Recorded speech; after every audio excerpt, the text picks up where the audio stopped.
You're very welcome to Dr. James's One Cap Wonders. Thank you so much for being here. No, my pleasure. First question for everyone.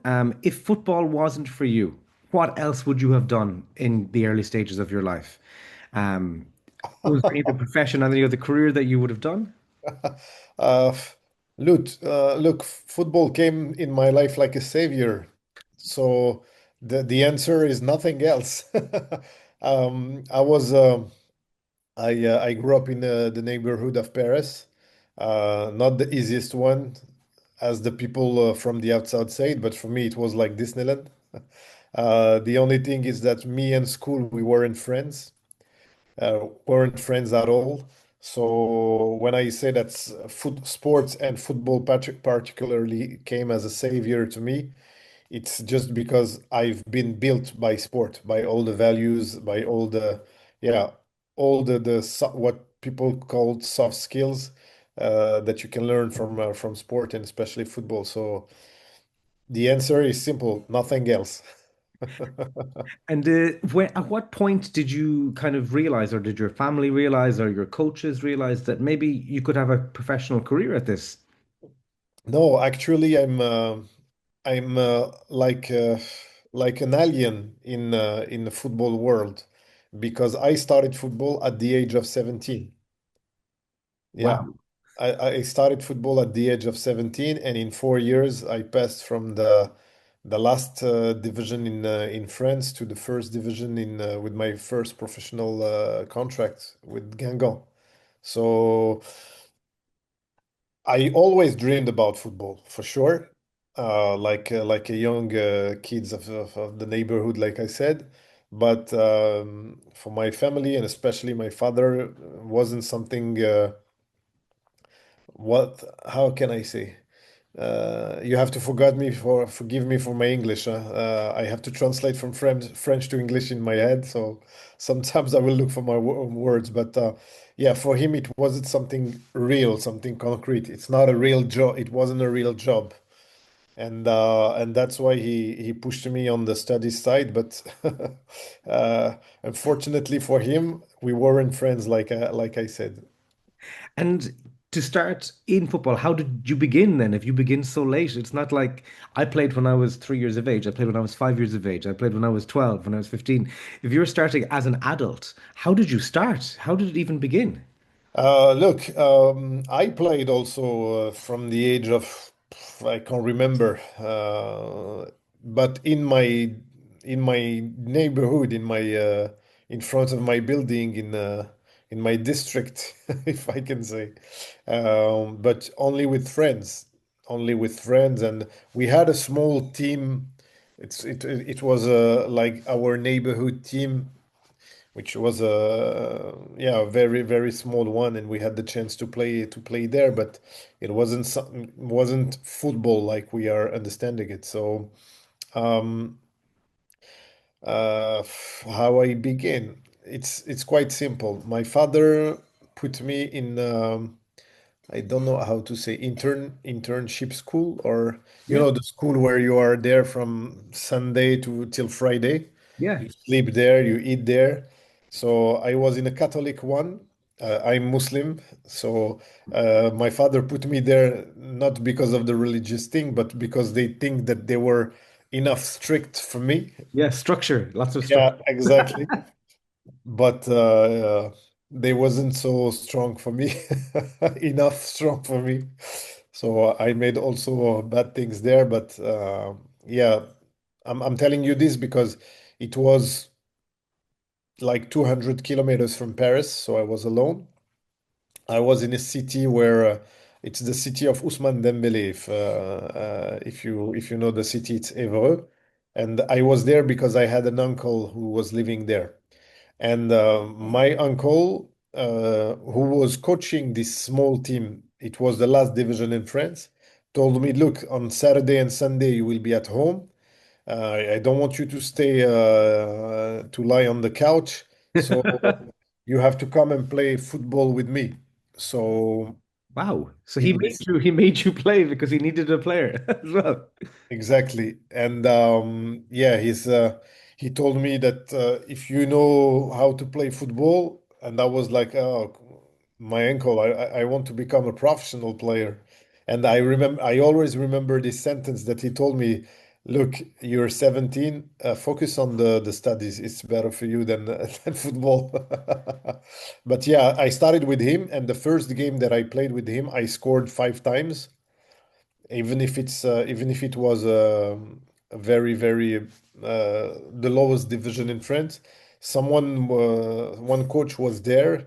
He saw me, and from that I started this journey. This is really unorthodox, really untraditional. Yeah, exactly. Yeah, yeah. So, wow, it's like almost like you had a destiny that you went to go on this path. And I don't know if it's the word, it's hasard in English. There is no luck. I think that everything happened for a reason. yeah, I think so So too. if we can take the whole afternoon, and I will tell you about my life. You will see that it's only appointment. And when you joined this new team, the with the coach that saw you, the new coach that saw you, was it was it an escape for you? Because then you didn't have to go to school. Was how did you No, no, start no, no. I had to go to school. as I had well? to go to school. Yeah, I had to go to school and finish school because it was a sine qua non condition from my father. But yeah, I started to live the dream that I always had. But with all the difficulties that this career that you can have and find during this career, because for a lot of people, being a football player, it's not something easy, but it's an easy life. No, I can tell you, but that it's the complete opposite of of an easy life. Because you changed clubs a lot in the first few years, was it stressful for you? Because you were scoring all the time, like you scored a lot of goals, but each time you had to change, did you have to change location, change city, this kind of thing? Yeah, yeah, yeah, yeah.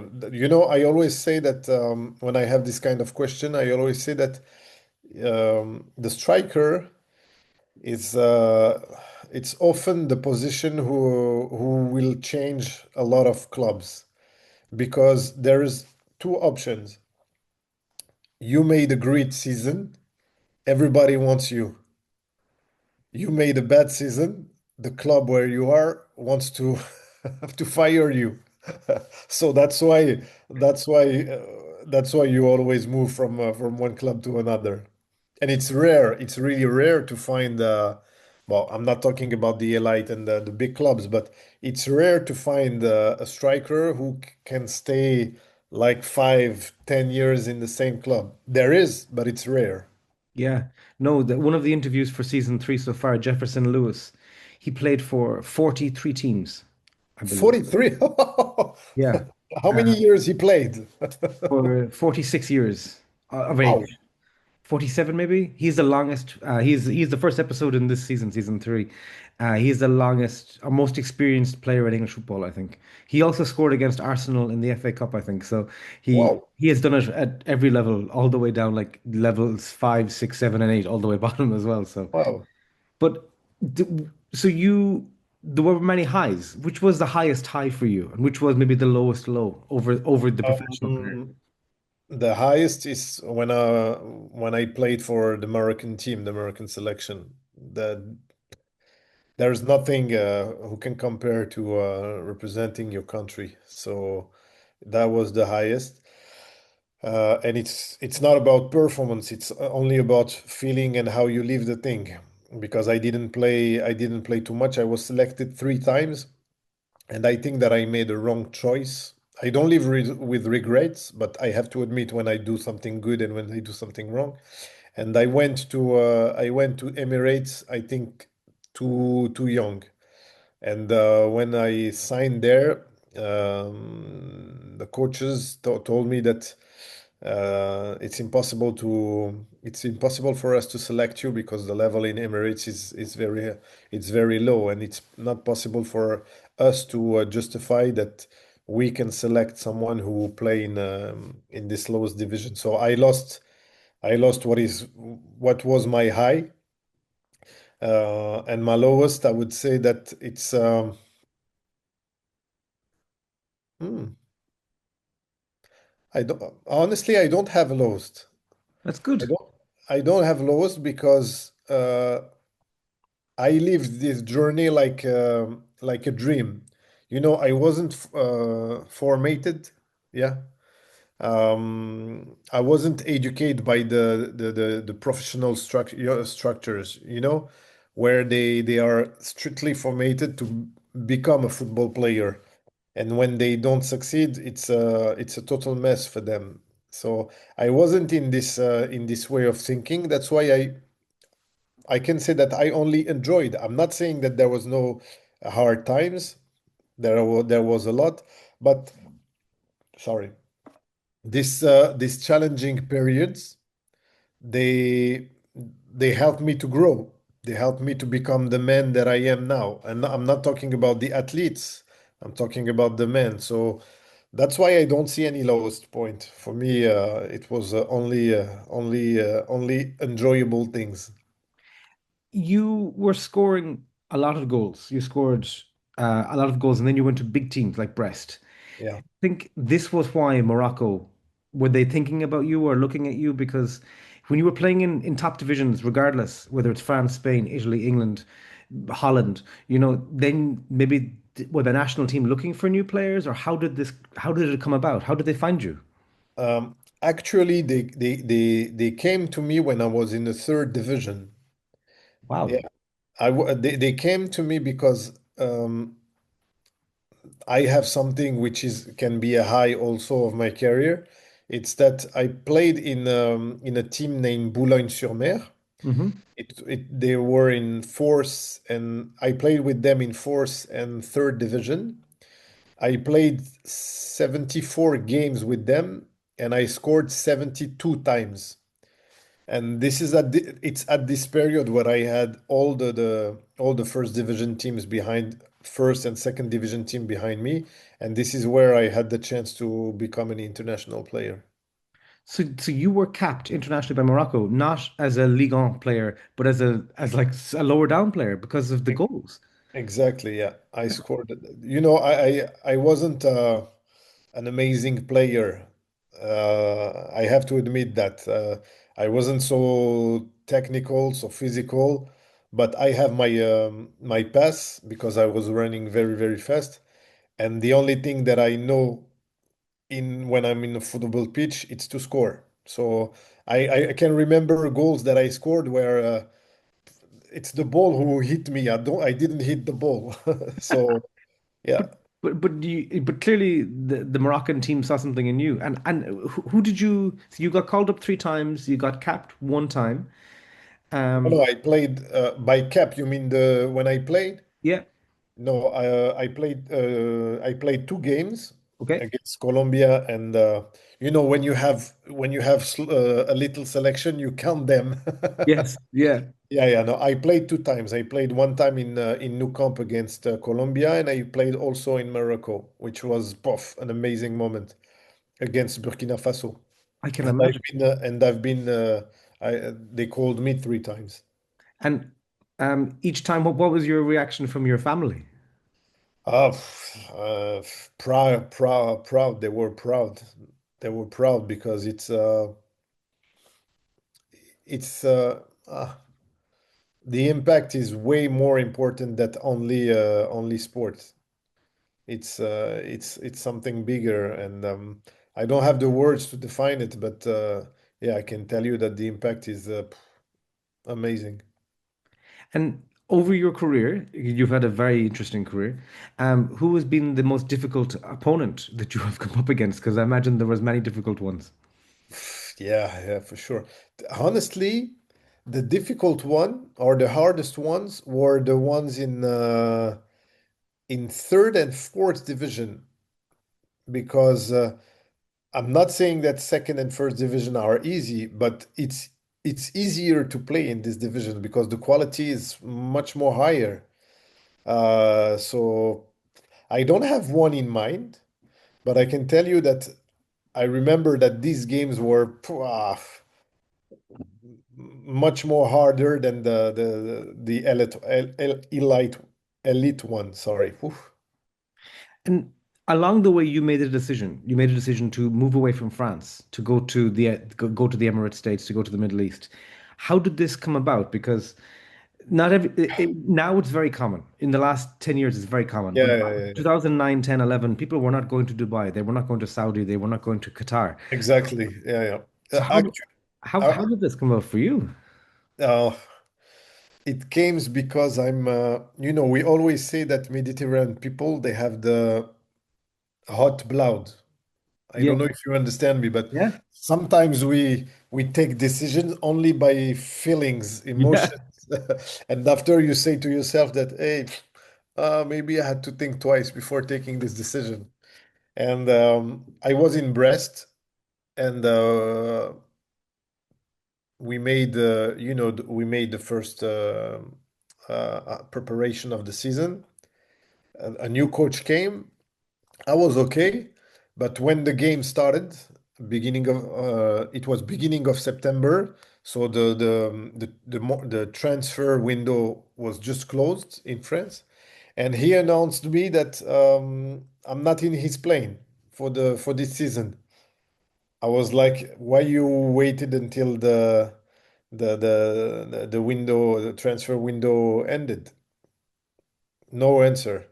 And I I think that I was afraid to not play for a season, which was impossible for me. And I took the first call that I took. And to be honest, I don't think that it will be just like that. I think that someone called them and say that, look, if you have an opportunity for this guy, we can leave it to you. And because it was a French coach in the Abu Dhabi team that I joined, Alain Ah, Michel, a fantastic man and a fantastic coach. He learned me so much about life. Wow, that was amazing. Just for that, I will never regret this time with him. But it goes so fast because I remember that I came really, really frustrated from the training. I had no agent at this time. I was refusing to work with them, and I remember that someone from this team in Abu Dhabi called me, said that, look, we have no, sorry, it was an agent who was working with them and said that, look, we have an opportunity for you in Emirates. There is still 2 or 3 days for the market for the transfer window. Can you be interested? And I was so frustrated about what happens earlier that I said, yes, tomorrow I'm in the flight. And I asked him to call the football team, team. Yeah. and everything was set in an hour, like it was already made on paper. Wow. So within 60 minutes, within 1 hour, your life changed. You moved 5,000 miles away pretty much to a different team, different Exactly. country. With my wife, my daughter, and And how was it playing over there then versus now? Because now we only see yeah, Ronaldo it and was the Benzema. beginning. It was the beginning, and it was just to give you an example. I think that it was not so easy because you had at this time you had the chance to have only two players, two foreigner players. So of course we were the ones who can make the game change. But when you don't have enough quality around you, it's not so easy to make the difference only by yourself. But No, I had the chance to be in a team where the quality was good, and I scored. I don't know. I think I scored something like 20 goals in 10 games or 12 games or something like this, which gave me a kind of renown in UAE. But yeah, I enjoyed it in terms of way of life, but in a sporting way, wasn't that it was the right choice. Wasn't sure that it was the right choice. and you decided to go back to France. Yeah, This, I decided. I remember what I said to my wife. I told her because she was enjoying life there with our kids. We have a family and we have a very simple life, not the the bling bling one that you can see. And we enjoyed the life there because everything was so simple. The cities that we choose, there it was traditional cities, so nothing close to what you can see in Dubai now. And we enjoyed this way of life because it's simple and Good everything food, was good food, yeah, nice yeah, yeah, food, yeah. exactly. But I came back to her one day and I told her that I want to go back because I miss the real football. And we came back just like that. And along the way, when did you feel the time was ready for you to retire, or did the retirement come to you, or did you come to it? Oh, it comes. I told you that it was my life. It's only appointments. It came to me because I wasn't someone who was very injured during all my career, That's good. and the biggest injury that I got, sorry, it was on in my last season. So Oh, I took it as okay. It's the sign that you were waiting for quitting football. wow. And had you a plan? Because I know we will talk about tech ball in a minute, but had you a plan about what you would do, or I know that I was. How can I say? Uh, I know that I had to think about it because I didn't have this career, and it's funny because the players of my generations say that we always say that we are the generation who was uh, how can I say um, ah stolen money or something like this. I yeah, don't know how to say yeah, exactly because the money came to football right after. exactly, yes, It was like when we signed for I don't know 10,000 euros. The similar contract today it's 100,000. yeah. We always uh, talk in a funny way about this because our contract was small contracts comparing to the ones that you have today. You were the lost generation. Yeah, exactly. You were And the working football player, no celebrity football player, big yeah, cash. yeah, for sure, for sure. And of course that you had this always this elite, but I wasn't from there. So I had the chance to live a good life with my football incomes, but not something who can say that, oh, okay, I have 40 years to live and it's okay, I have the money for that. So I had to think about it. And like I told you, I'm a father of three, so this responsibility also makes you think about it. But I don't know clearly what I was wondering to do. That's why another appointment came to my life when I met Victor and Gabor, who are the ones who get the idea of TEQBALL. I met them. They told me that look, we want to make this and that, and I told them, okay, I'm your guy. We go and we will develop it with my football network, which is something that we did, and it gives the story that you know about TEQBALL. But the story of tech ball itself is bizarre because in 8 years it has gone from something nobody knows about to an international Sport, sporting, yeah, recognized sport, yeah. yeah, all over the world. And like we have paddle in the UK. So paddle came about very quickly. COVID accelerated paddle. Yeah, yeah. We are the next paddle. In my opinion, we are the next paddle. But yeah, to answer I didn't let you end your question, but I see it. And look, honestly, and it's very in a humble way that I'm saying it. Without my football network, of course that it will take maybe much more time, but when you had the chance to have Nicolas Anelka, who was the first one, Robert Pires, David Lewis, Ronaldinho, Carles Puyol, so many others who came one after one because they look at you as someone from the family because you were a football player too.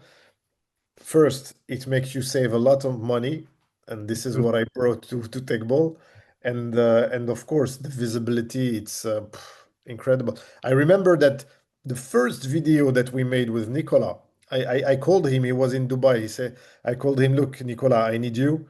I'm launching a new thing. This is about football, and I need you. You need to push with your um, recognition. Yeah. Yeah, yeah, your profile. Notoriety, yeah, yeah. With your notoriety, he said, Jawad, look, I'm not going to you. So if you come to Dubai, yeah, for sure. So I sent a table. We sent a table to Nicola, and I was there. I remember it was December 2015, and the first video that we made, it was like 1,000. Sorry, 1,000, 1 million views in less than 24 hours, something like this. And it wasn't a video that we recorded. It was just someone who saw us play, who was recording and say, "Wow, what this new thing in Dubai? I have Nicola Anelka in front of me. He's playing this new thing that I don't know." He put it on social network, and bam, 1 million. That was amazing. Yeah, but it shows the power of sport. It also shows that there was an interest in something new. But in the 10-year journey of Tech Ball is extraordinary. And so you Yeah. must be very proud of this. Yeah, of course, it's part of my baby. They in Budapest they usually called me the non-official co-founder.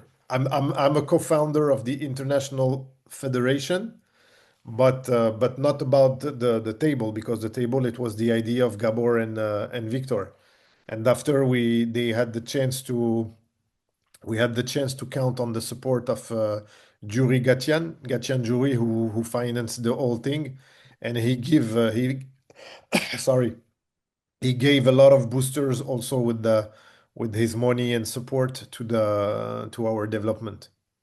So you retired from playing career, and then automatically this opportunity presents itself. And then this opportunity isn't just an opportunity for now, it's an opportunity maybe for the rest of your life. Yeah, of course, because I think that now that TEQBALL is recognized, it's there until the end. But you need to develop it. And what this journey showed me, it's that I have this entrepreneur thing in me, so inside of me. So I will not say that it's going to be the only project of my life, because I have another one which is also in sport and in football particularly. But yeah, it's a big part of me, because it's like a kid that you raised, and now that he's not an adult, but now that he became a teenager, you have to leave him also grow in his own way. And as you move forward, before we finish up, what is the hopes? What is the plans for the next few years for you? For me or for TEQBALL? For both? Oh, I just want to be a happy man. Want to be a happy man, and by happy I mean health for sure. Had the chance to see my kids, yeah, growing in the right way, and if I have that, I will be very, very, very, very happy. The rest is only the cherish on the cake. Yes, no, absolutely. Merci beaucoup, and thank you so much for your time. Oh, it's my pleasure.